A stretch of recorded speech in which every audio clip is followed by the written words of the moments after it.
नमस्कार आप सभी को। देखिए आज का अपना जो वीडियो है इसमें हम असिस्टेंट प्रोफेसर बॉटनी एग्ज़ाम जो अभी हुआ है उनके क्वेश्चंस को हम एनालाइज करेंगे और साथ में ही किस प्रकार से आप कट ऑफ वगैरह रह सकती हैं, क्या आप माने और फ्यूचर आपकी स्ट्रेटजीज में क्या रहना चाहिए। तो ये एक कंप्लीट सीरीज हम ऑपरेट करेंगे। तो आई होप जैसे हमने लास्ट क्वेश्चंस आपके साथ एक सीरीज में शेयर किए थे, आप लोगों के लिए काफ़ी हेल्पफुल रहे। पेपर में भी काफ़ी ऑप्शंस आपके लिए हेल्पफुल रहे हैं। तो देखिए जैसा कि हम एक्सपेक्ट करते हैं कि असिस्टेंट प्रोफेसर का जो एग्ज़ाम होता है उसका पेपर एक लेवल है, उस लेवल को मेंटेन जरूर करता है। बॉटनी के केस में बात की जाए तो बॉटनी का पेपर जैसा एक्सपेक्टेड था बिल्कुल लगभग आप वैसा ही मानेंगे। जैसा कि हर एक बार होता है,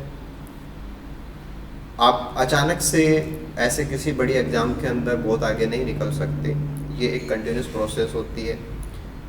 आप लोगों को ये चीज़ बहुत अच्छे से पता है और आई होप आप लोगों ने बहुत सीरियसली इन पे काम भी किया है, तभी आप यहाँ तक पहुँचे हैं। और उम्मीद है कि आप आगे इंटरव्यू में भी पहुँचेंगे और जल्दी ही आपको सक्सेस प्राप्त होगी।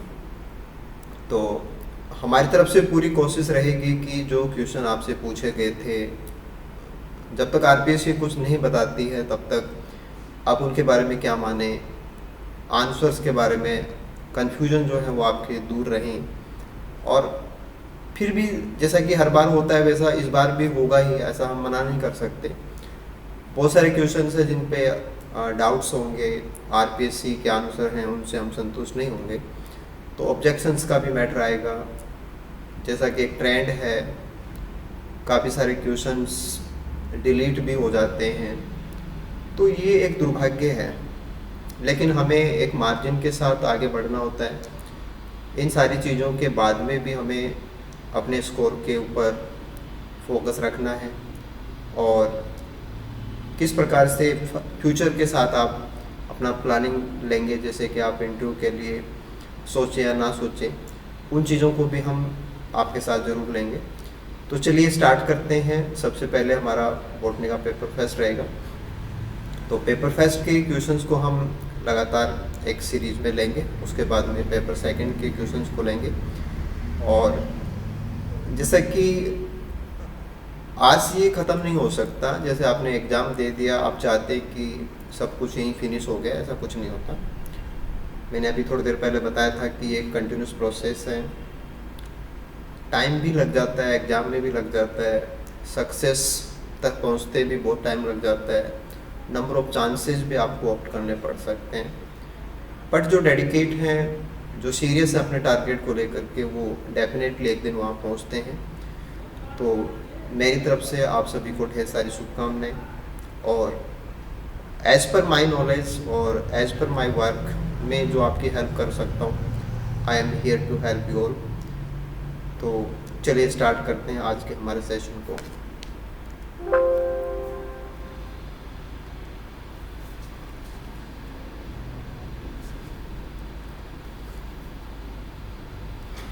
और सबसे पहले हम पेपर फर्स्ट के क्वेश्चंस को कवर करेंगे। और मैंने यहाँ पे पेपर फर्स्ट, हालांकि यहाँ पे ऐसा कोई सीरीज का मेंशन नहीं है, बुकलेट नंबर है, तो हम वन बाय वन करके सारे क्वेश्चंस को कवर करेंगे।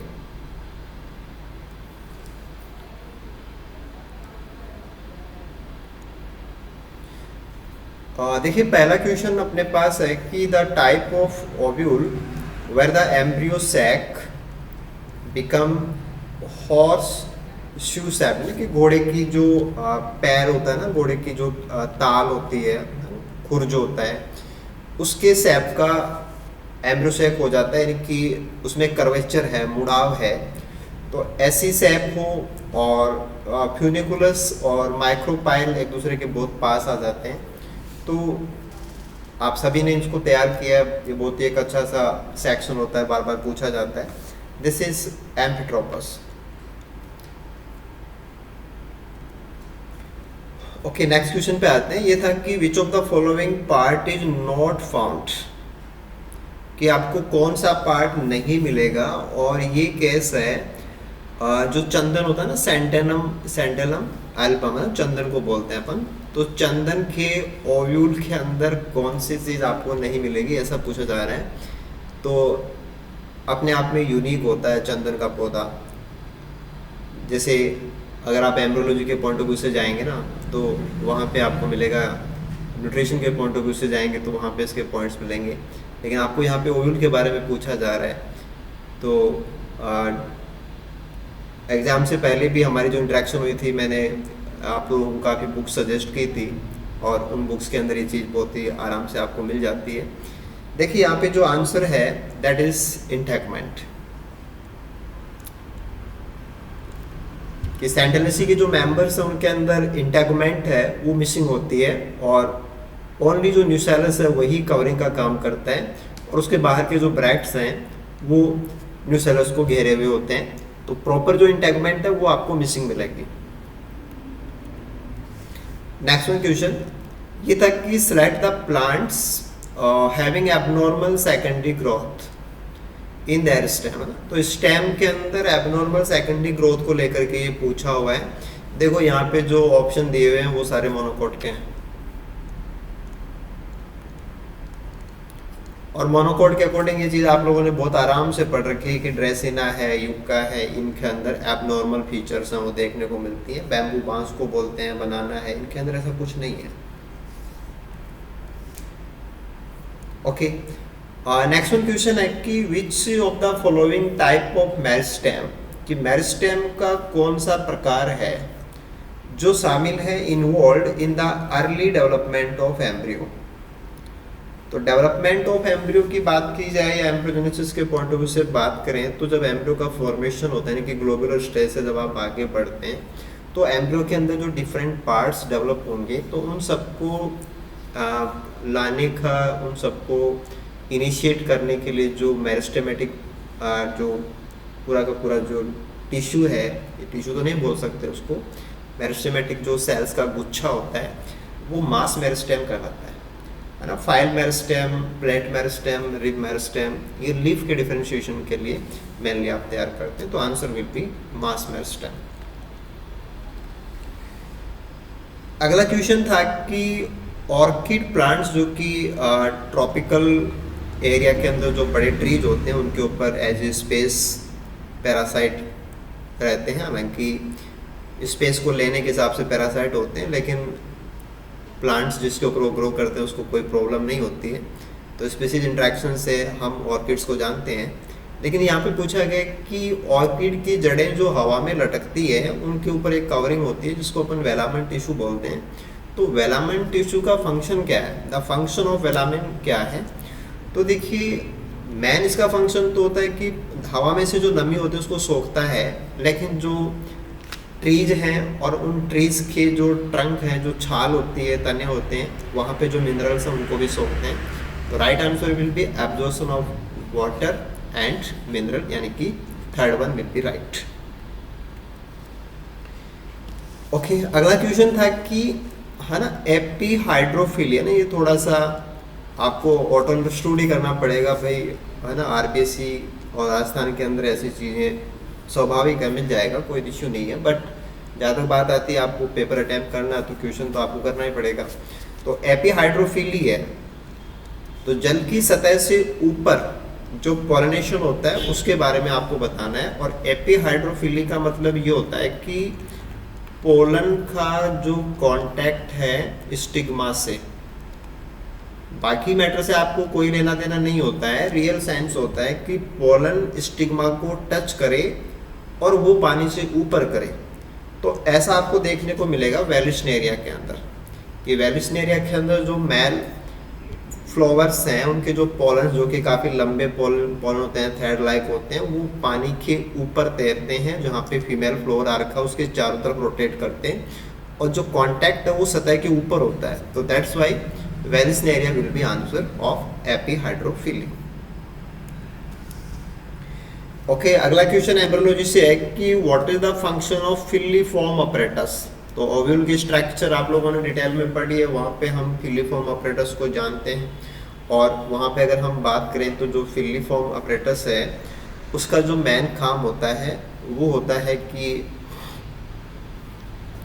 जो गाइड करना जो होता है ना, कि जैसे धागे जैसी संरचनाएं होती हैं।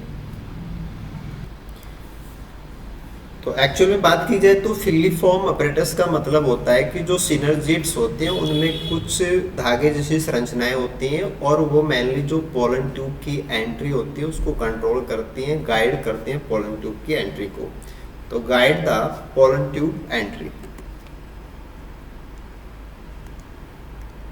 आंसर विल बी थर्ड कि पोलन ट्यूब की एंट्री को गाइड करते हैं।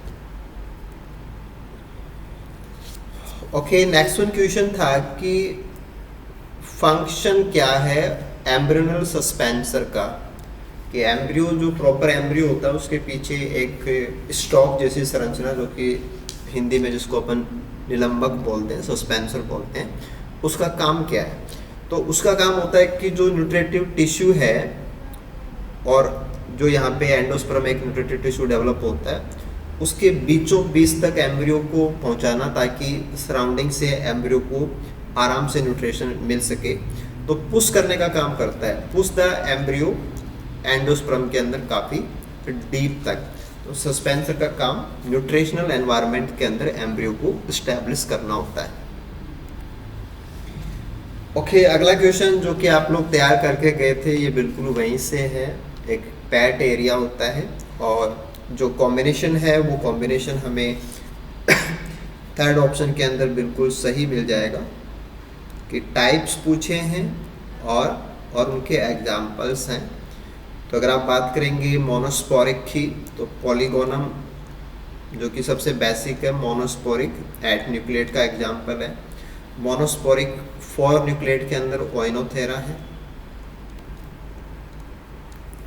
और बाइस्पोरिक 8 न्यूक्लिएट के अंदर हमारे पास आ जाएगा allium. Bisporic and 8 nucleate and tetrasporic का एग्जाम्पल है फ्रिटिलेरिया। Tetrasporic 8 nucleate. तो एक पैट सा क्वेश्चन था, आप लोगों ने बिल्कुल सही ही किया होगा, कोई दिक्कत नहीं है यहाँ पे। ओके, नेक्स्ट क्वेश्चन की बात करते हैं और ये था कि which of the following plant hormone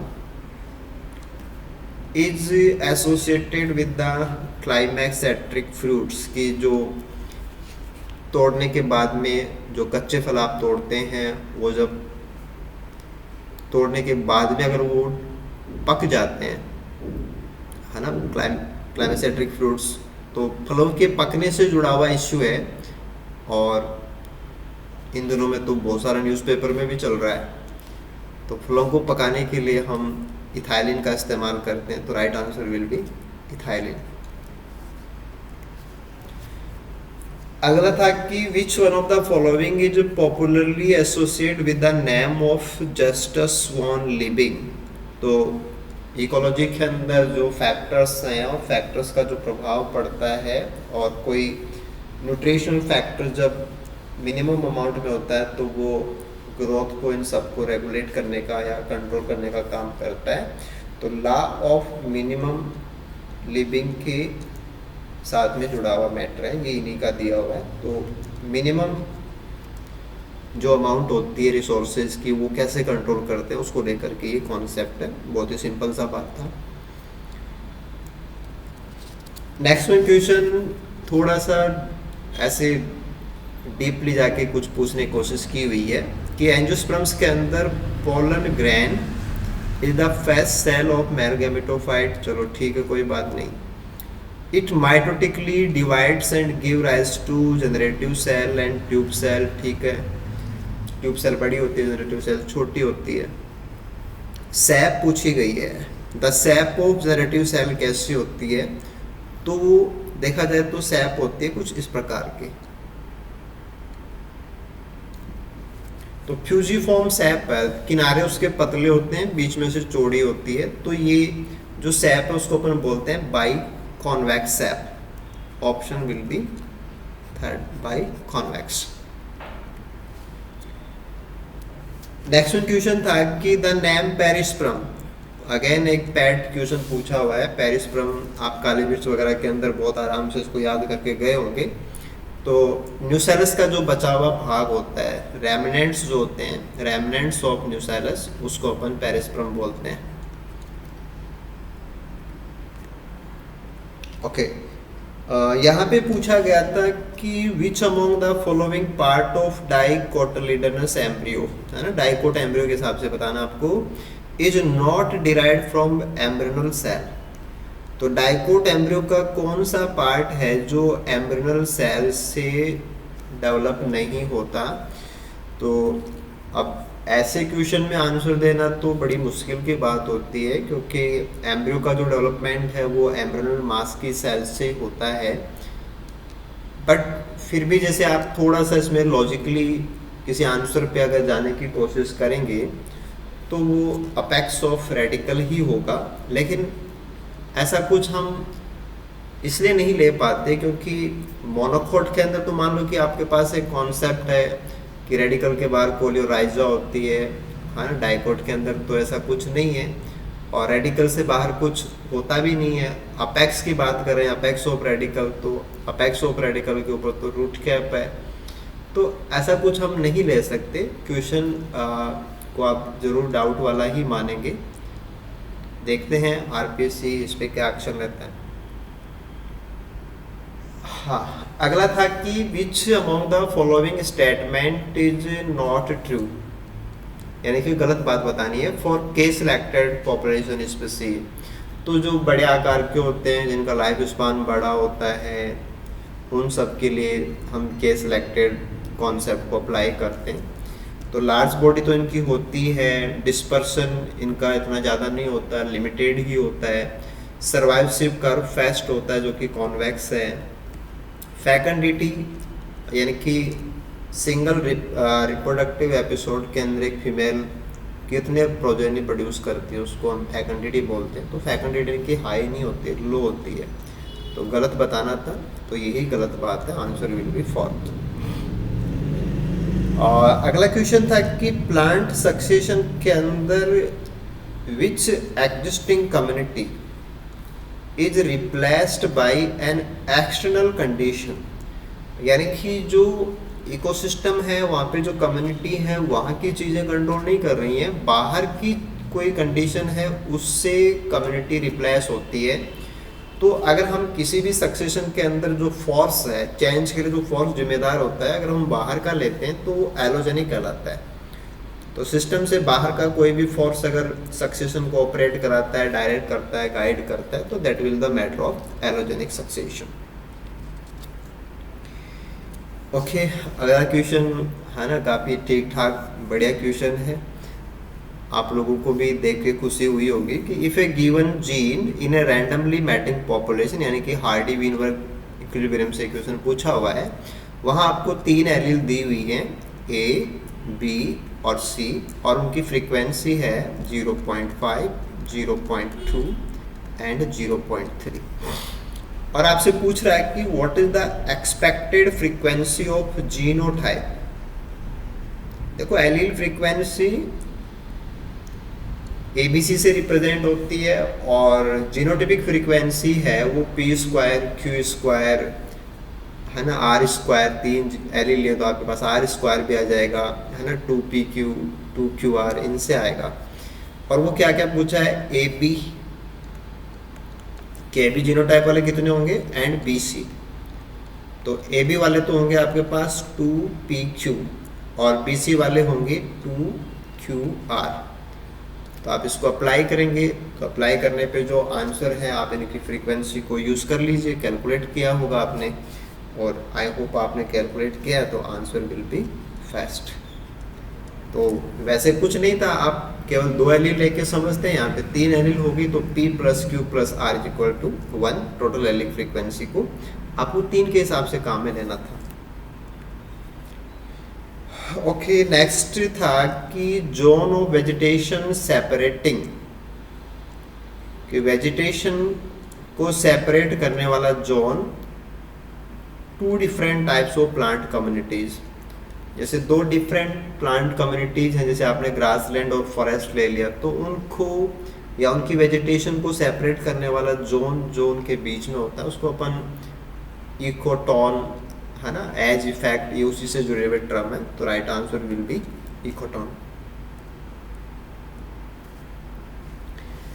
फिर था कि द इंडिविजुअलिस्टिक कॉन्सेप्ट, एक तो होलिस्टिक कॉन्सेप्ट होती है जिसमें कि समग्रता के बारे में इंक्लूड किया जाता है कॉन्सेप्ट को, एक इंडिविजुअलिस्टिक के अंदर एक अकेला जो सिस्टम है, अकेला जो कम्युनिटी है, बाकी से उसको डिस्क्रेक्ट मानते हुए क्लाइमैक्स को लेकर के ये कॉन्सेप्ट है। तो कम्युनिटी को लेकर के जो इंडिविजुअलिस्टिक कॉन्सेप्ट है वो किनके द्वारा दी हुई है, तो ये ग्लीशन का वर्क है, तो right answer will be first. हाँ, अगला क्वेश्चन था कि which of the following is a perennial, है कि जो बहुवर्षीय भी है, और डेजर्ट का मतलब राजस्थान के रेफरेंस में आपको बताना है, और अच्छी बात यह है कि आपको केवल ग्रास बतानी है ना। तो क्रटलरिया बुरिया जो कि सनिया का पौधा होता है, ये ग्रास नहीं है, हर्ब है, पेरिनियल हर्ब है, तो ग्रास नहीं है।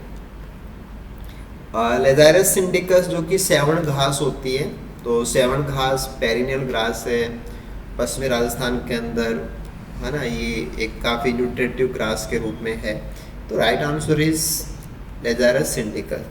सैंक्रस बाइफ्लोरस जो कि बरूट का पौधा होता है, वो एनुअल है, पेरिनियल नहीं, ग्रास भी है, डेजर्ट का भी है, लेकिन एनुअल है ना। ऐसे ही एरिस्टिडा है, ये भी सीजनल ग्रासेज हैं, एपीमेरल ग्रासेज हैं, तो बहुवर्षीय भी हो और सूखे के अंदर भी मिलता है, ग्रास भी हो, तो right will be Lasiurus sindicus. Okay, next question की बात करते हैं। ये था कि which of the following is correct match, कि बिल्कुल सही मैचिंग आपको कहाँ मिलेगी। पहला था कि पिरामिड ऑफ एनर्जी हमेशा इन्वर्टेड होते हैं, ये तो गलत बात है, राइट। पिरामिड ऑफ बायोमास, और वो भी आप ग्रासलैंड के लिए लें, तो ग्रासलैंड के लिए पिरामिड जो है, अब आपको ऐसा जो बायोमास के क्वेश्चन आते हैं, बायोमास के पिरामिड आपको जब बनाने होते हैं, तो आपको इमेजिन करना होता है कोई फूड चेन, तो आपको ग्रासलैंड के अंदर ऑपरेट होने वाली फूड चेन को इमेजिन करना पड़ेगा, और उसके अकॉर्डिंग फिर बायोमास को आप अलग अलग ट्रॉफिक लेवल्स में कंपैरिजन करेंगे, और उसकी अमाउंट को जब आप डायग्रामेटिक उनको असेंबल करके पिरामिड डिजाइन करेंगे, तो ये हमें अपराइट मिल सकता है। अगर आप नंबर का पिरामिड बनाएंगे पॉन्ड के अंदर, तो नंबर का पिरामिड पॉन्ड के अंदर सीधा बनता है, क्योंकि फाइटोप्लैंक्टन्स का नंबर सबसे ज़्यादा है। Pyramid of biomass pond ecosystem, right, तो ये अपराइट नहीं हो सकता है, क्योंकि फाइटोप्लैंक्टन्स का बायोमास तो नेग्लिजिबल होता है, तो जो राइट ऑप्शन है that will the second one. Okay, अगला क्वेश्चन था कि व्हाट परसेंटेज ऑफ ट्री, कि कितने परसेंट ट्री होने पे, और वो भी कैनोपी पैरामीटर। ट्री को मेजर करने के दो तरीके होते हैं, एक बेसल कैनोपी से मेजर कर सकते हैं, एक उसका कैनोपी कवर होता है। तो कैनोपी कवर को काउंट करते हुए, या कितना परसेंट कैनोपी कवर होने पे किसी सिस्टम को हम फॉरेस्ट मानेंगे, और वो भी मिलेनियम इकोसिस्टम असेसमेंट के अकॉर्डिंग। तो मिलेनियम इकोसिस्टम असेसमेंट के अकॉर्डिंग किसी भी सिस्टम को फॉरेस्ट हम ट्री कैनोपी कितना परसेंट होने पे बोलते हैं, तो ये है कि मिनिमम 40% होना चाहिए, तो right answer is fourth one. अगला क्वेश्चन भी मिलेनियम इकोसिस्टम असेसमेंट से ही है, कि in reference to millennium ecosystem assessment, जो कि कोफी अन्नान ने इसकी शुरुआत की थी, द इकोसिस्टम सर्विसेज इंक्लूड। तो इकोसिस्टम सर्विसेज में क्या क्या शामिल होता है, तो देखिए यहाँ पे जो गुड्स हैं, जो मटेरियल इकोसिस्टम से प्राप्त होता है, जो सर्विसेज हैं, कल्चरल सर्विसेज हैं, ये सारे इकोसिस्टम सर्विसेज में शामिल हैं। नेक्स्ट वन था कि what is the full form of UNFCCC in respect to global warming convention. तो ग्लोबल वार्मिंग कन्वेंशन के हिसाब से UNFCCC का पूरा नाम क्या है, तो ये है United Nations Framework Convention on Climate Change. तो this is the right answer, third one. अगला क्वेश्चन था कि what does EESC stand for the context of ozone depletion compound, कि ओजोन को डिप्लीट करने वाले कंपाउंड्स के हिसाब से EESC किसके लिए प्रयुक्त होता है। तो ये एक्चुअल में हमारे जो क्लोरिनेटेड कंपाउंड्स हैं उनके लिए होता है। तो right answer is equivalent effective stratospheric chlorine. तो right will be third one. Next था कि which of the following is not a pair of alien plant species of Rajasthan. Alien का मतलब जो फॉरेन स्पीसीज होते हैं, जो हमारे इकोसिस्टम से बाहर के होते हैं, उनको अपन विदेशी, है ना, जो हमारे यहाँ के हैं नेचुरल, वो देशज होते हैं। तो बाहर की स्पीसीज जो नहीं है, देखो एनोजिसस पेंडुला जो कि धोक के पेड़ हैं, प्रोसोपिस सिनेरेरिया जो कि हमारा खेजड़ी, तो हमारे नेटिव प्लांट्स हैं। तो ये फॉरेन स्पीसीज एलाइन ये है ही नहीं, तो यही हमारा आंसर है। केवल आपको एनोजिसस का अगर नाम पता था तो आप इसको आराम से कर देते। अगला क्वेश्चन था कि for determining A biodiversity hotspot, कि आप किसी एरिया को बायोडाइवर्सिटी हॉटस्पॉट घोषित करेंगे तो उसके लिए क्या है कि it must have at least how many vascular plants as endemic. तो उस एरिया में कितने पौधे और वास्कुलर प्लांट्स के कितने स्पीसीज वहाँ पे एंडेमिक होने चाहिए, यानी कि वो कहीं और नहीं मिलने चाहिए। तो that figure is 1500, option number third. Next question की बात करते हैं। ये पहले भी एसिड रेन के बारे में पूछे हुए क्वेश्चन, लेकिन ये और भी सिंपल क्वेश्चन था कि which of the following statement is not correct.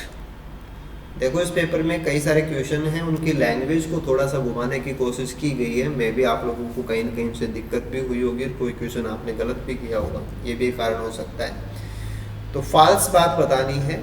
Acid rains are global ecological problem, ये तो सही बात है। The aquatic and terrestrial flora हो, फोना हो, उनको नकारात्मक प्रभाव भी पड़ता है, ये भी सही बात है। Acid rain increase the pH of soil, ये तो डिक्रीज होगा, इंक्रीज नहीं होता। एसिड रेन से पीएच वो डिक्रीज होगा, तो गलत बात बतानी है, आंसर भी हो जाएगा। एसिड रेन से हमारे मोनूमेंट्स हैं, स्टेच्यूज हैं, है ना, जैसे आपने आगरा के ताजमहल के चारों तरफ जो ताज कैरिडोर बनाया गया है, प्लांट्स की जो पट्टी बनाई गई है, वो इसीलिए तो है कि एसिड रेन को मोनूमेंट्स प्रभावित करते हैं। तो जो गलत है दैट इज पीएच इंक्रीज नहीं होता, डिक्रीज होता है। अगला क्वेश्चन था कि which of the following technique is used for removing volatile organic pollutants, कि जो वाष्पशील कार्बनिक पॉल्यूटेंट्स होते हैं हवा में से, उनको हटाने के लिए कौन सी टेक्निक इस्तेमाल की जाती है। तो दैट इज बायोफिल्ट्रेशन। तो right answer will B fourth one. अगला क्वेश्चन था कि which of the following is not an example of non auditory effect. तो एक बार तो पहले नोट आ गया, फिर इफेक्ट के साथ में नोट आ गया, तो minus and minus goes two plus. तो अब आपको वो बताना है, यानी कि इनको आप कैंसिल कर दीजिए। ऑडिटरी इफेक्ट बताना है कि जो सुनने संबंधी जो प्रभाव है, तो that is only deafness. Right answer is first one.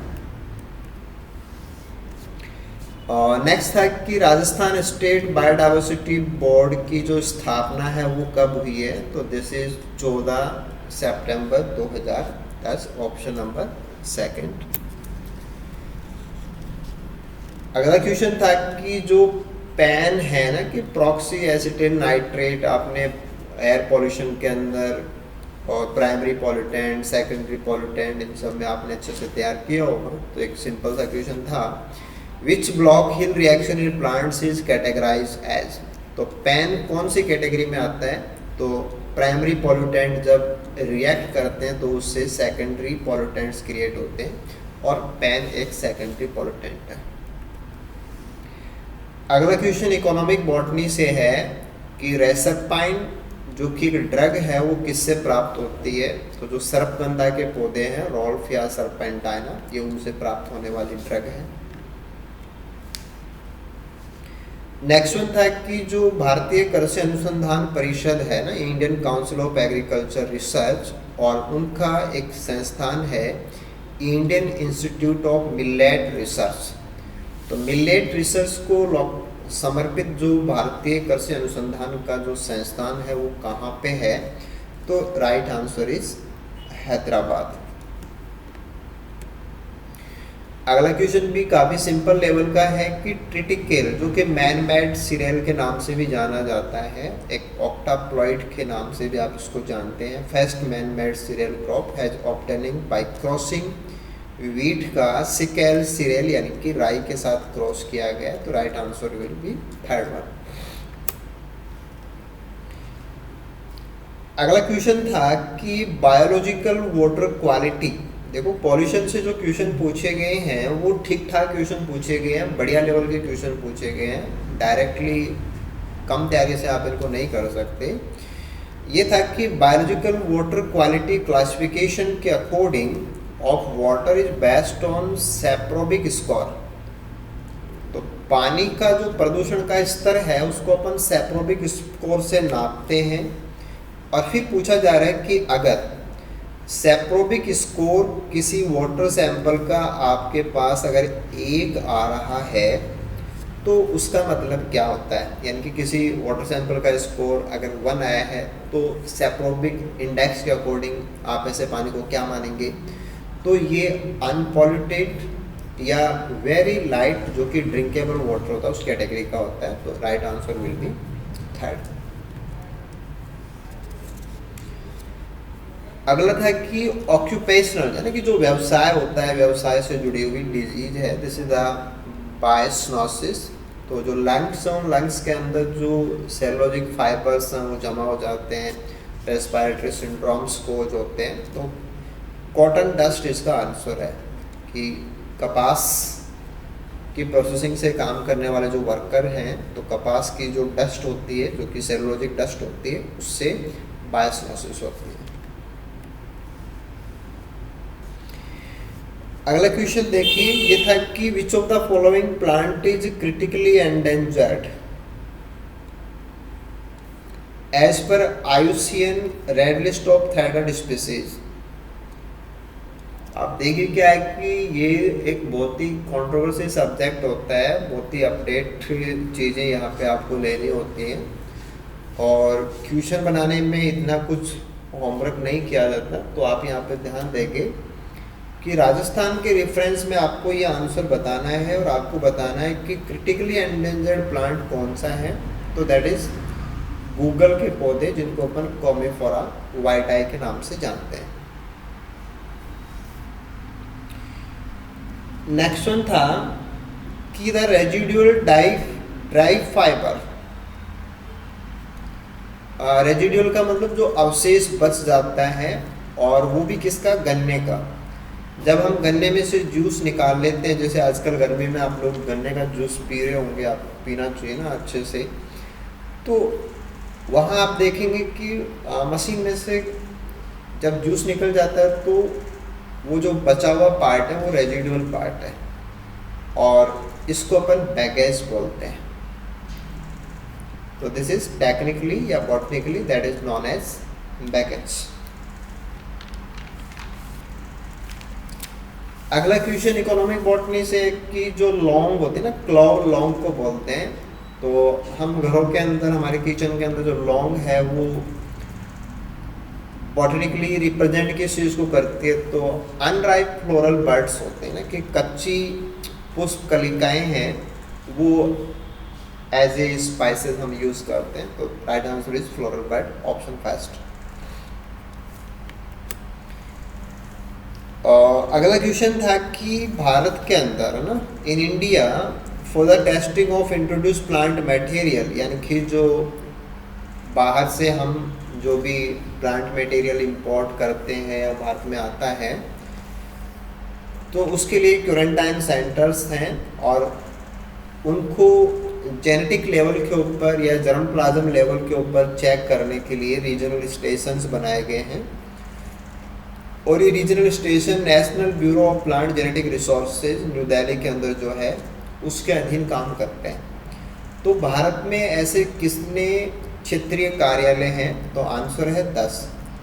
और राजस्थान के अंदर जोधपुर भी, यहाँ भी NPGR का एक सेंटर है जो कि testing of introduce plant material के लिए वर्किंग है। अगले क्वेश्चन पे आइए, और ये था कि मास सिलेक्शन है ना, प्लांट ब्रीडिंग की एक टेक्निक होती है मास सिलेक्शन, कि हम बल्क के अंदर प्लांट्स को सिलेक्ट करते हैं बेटर हाई यील्डिंग वैरायटीज और डिजायर्ड वैरायटीज बनाने के लिए। तो मास सिलेक्शन की डीमेरिट क्या है, या मास सिलेक्शन का जो टेक्निक है उस टेक्निक की जो डीमेरिट है उसमें क्या हो सकता है? तो दिस इज कि selection of plant is based on the phenotype of individual plants. क्योंकि हम मास सिलेक्शन के अंदर जैसे अगर आप इस टेक्निक को पढ़ा है तो वैसे भी आप जानते होंगे, या आप रूरल बैकग्राउंड से हैं तो आपने देखा और सुना होगा कि खेतों के अंदर जब आपको बाजरे का बीज इकट्ठा करना होता है या किसी दूसरी फसल का बीज इकट्ठा करना होता है, तो हम खेत में से जो अच्छे अच्छे पौधे हैं उनको छांटते हैं, और ये केवल फिनोटाइपिक लेवल का वर्क होता है। तो जेनेटिकली इसके अंदर ऐसा कुछ नहीं होता है, तो ये एक इसका डीमेरिट का पॉइंट होता है। तो this is the fourth one, कि केवल फिनोटाइप को देख करके सिलेक्शन किया जाता है। ओके, अगला क्वेश्चन था कि MS स्वामीनाथन रिसर्च फाउंडेशन कहाँ स्थित है? तो MS स्वामीनाथन रिसर्च फाउंडेशन का जो लोकेशन है that is in Chennai. Right answer is second. अगला क्वेश्चन भी प्लांट ब्रीडिंग से है कि प्योर लाइन थ्योरी, जो कि प्योर लाइन सिलेक्शन मेथड अपन पढ़ते हैं, that provide the genetic basis for individual plant selection, जहाँ पे सारे होमोजाइगस कंडीशन होती है, होमोजाइगस मेंटेन करने के लिए हम प्योर लाइन सिलेक्शन करते हैं। तो वो किन का दिया हुआ है? तो right answer is Johnson, WL Johnson, यानी कि फर्स्ट वन। अगला क्वेश्चन था कि रबड़ के जो ट्रीज होते हैं उनसे हम रबड़ प्राप्त करते हैं, तो हम उसका लेटेक्स निकालते हैं जिसको अपन रबड़ सैप बोलते हैं। Is collected as a latex from rubber tree by the process. तो पेड़ों के अंदर उनकी छाल में जो कट लगाए जाते हैं और वहाँ जो उनका लेटेक्स निकलता है, फिर उसको हम पॉट्स में इकट्ठा करते हैं, तो उसको टैपिंग बोला जाता है। तो दिस इज सेकंड वन। अगला क्वेश्चन था कि वेटिवर या जो खस ऑयल है, ये जो वेटिवेरिया प्लांट हैं उनके कौन से भाग से प्राप्त होता है? तो राइट आंसर इज रूट्स, कि ये जड़ों से प्राप्त होता है। अगला क्वेश्चन था कि जो चुकंदर है Beta vulgaris, an important source of sugar belongs to the family. तो यहाँ जो ऑप्शन दिए हुए उसके अकॉर्डिंग आपको करना है चिनोपोडिएसी, और recently that is include in अमरैंथेसी।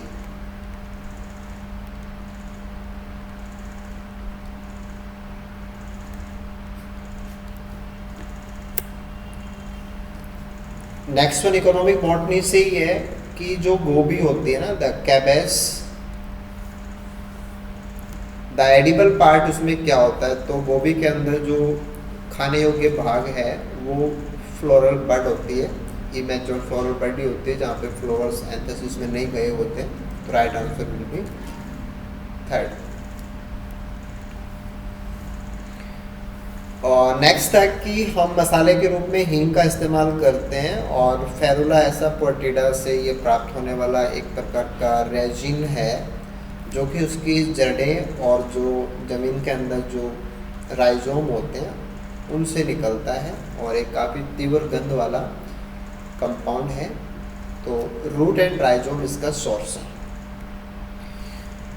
और नेक्स्ट वन क्वेश्चन था कि जो इंडियन हैम्प है ना, कि जो भांग के पौधे होते हैं उनसे एक येलो कलर का चिपचिपा ओलियो रेजिन प्राप्त होता है, और वो भी फीमेल फ्लावर्स है। तो भांग के जो मादा पुष्प हैं उनसे एक चिपचिपा येलो कलर का जो रेजिन निकलता है उसको क्या बोला जाता है? तो दैट इज़ नॉन एज हसीस, जो कि एक नार्कोटिक कंपाउंड है, मादक पदार्थ के रूप में इसका इस्तेमाल होता है। तो ये हमारा पहला एक छोटा सा वीडियो रहा जिसमें हमने टेस्ट पेपर के 50 क्वेश्चन को डिस्कस किया। हमारी तरफ से राइट आंसर क्या हो सकते हैं मैंने आप लोगों के साथ शेयर की, और नेक्स्ट वीडियोस के अंदर हम आगे के क्वेश्चंस को लेंगे ताकि आपको राइट आंसर भी पता लगे और आप अपने जो रिस्पॉन्सेज हैं उनको भी इवेलुएट कर पाएंगे, क्या रहा है वो भी चेक कर पाएंगे। Thank you so much. Video को लाइक कीजिए, शेयर कीजिए। आपको अभी कुछ कन्फ्यूजन है कहीं किसी क्वेश्चन को लेके, तो क्वेश्चन नंबर के साथ में आप कमेंट कीजिए। We are happy to work with your comments, और चैनल को सब्सक्राइब कर लीजिए ताकि नेक्स्ट वीडियो आपके पास आ जाए हाथों हाथ। और आपको और भी कोई इस एग्ज़ाम के रिगार्डिंग और कोई मैटर हो या कुछ भी आपकी क्यूरी हो तो आप कमेंट में ज़रूर कीजिए। Thank you so much. Good luck.